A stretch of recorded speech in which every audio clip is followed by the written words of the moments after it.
picked 5 pairs for us today. Did you have any backstories to why you picked these out of all your other pairs?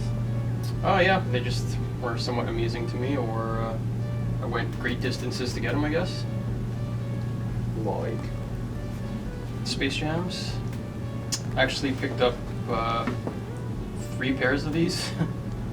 I made a trip specifically to Vancouver to get them. I got a pair for myself and 2 other buddies. And basically I think I just used the phone, and I think Nike Talk was the only resource back then.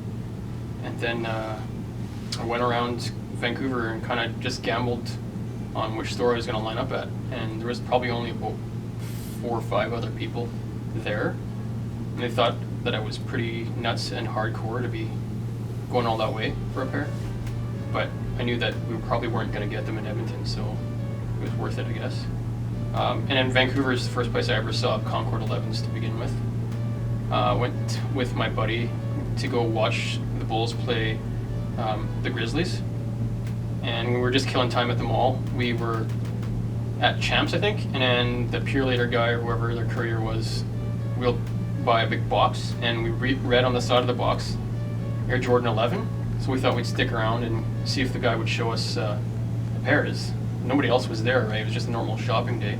And sure enough, the guy showed us the shoe. We ended up staring at all the little details, because it was pretty revolutionary back then. And we were trying to read what it said on the tongue.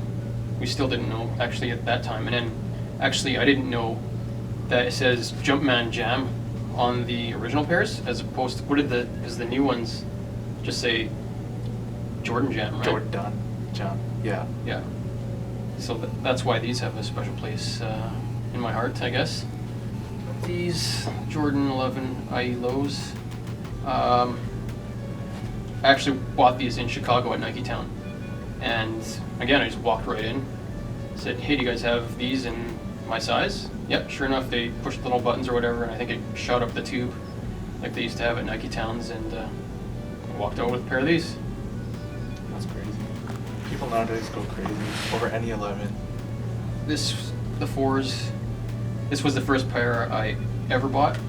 I actually picked them up when I was in Hong Kong for a school trip, and yeah, it was the first like big pair of sneakers, name brand sneakers, that I ever had, because my dad wouldn't buy me expensive runners when I was a kid, so he bought me these department store fake Reeboks, and they said Racerbach on them. So what I did, being the resourceful kid that I was, I took whited it out and took a pen and just wrote Reebok on top. But that's crazy. After I got these, I chucked those out, obviously.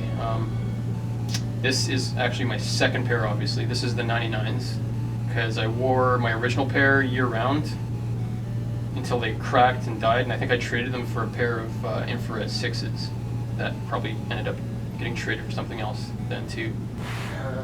Your personal favorites? I've wore them to Taste of Edmonton, I think, or Street Performers Festival.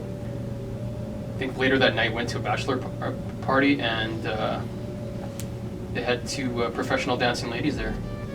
So it was a good debut for them. And that was the last time I saw professional dancing ladies. And then discovered internet porn. The good old Royal ones. I picked these up on, layaway, because I was cheap back then and didn't have any money.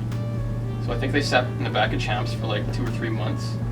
And during that time they had a flood, a pipe burst, and the whole box got a little bit wet. I don't think the shoes got that wet, because they're obviously in great shape. But I finally ended up picking them up, because I didn't really feel ones back then. I didn't care, right? I just wanted them to finish off my collection, but I appreciate them a lot more now, especially with how rare they are. I didn't know at the time, obviously. Yeah, people like those out a lot, especially with the brands too. Yeah, because it says Nike Air on it, and it's got this serial number. I don't know if that's legit or not, but it seems to make it a little bit more legitimate. So hopefully I can cop the Chicago ones. Well, thanks for showing us a small sample of your collection. A lot of people want to know, are you going to be at Soul Good 2? Yeah, I'll be there. I had a good time with the first one. Thanks for joining us for episode 2 of YEG Soul. If you guys have any or need any information for Soul Good 2, you can check out soulgood.ca. for tickets and any updates for what's going on. If you guys are looking for physical tickets too, they're now available at Teepsy and Foosh that are both on White Owl. Sick. Why?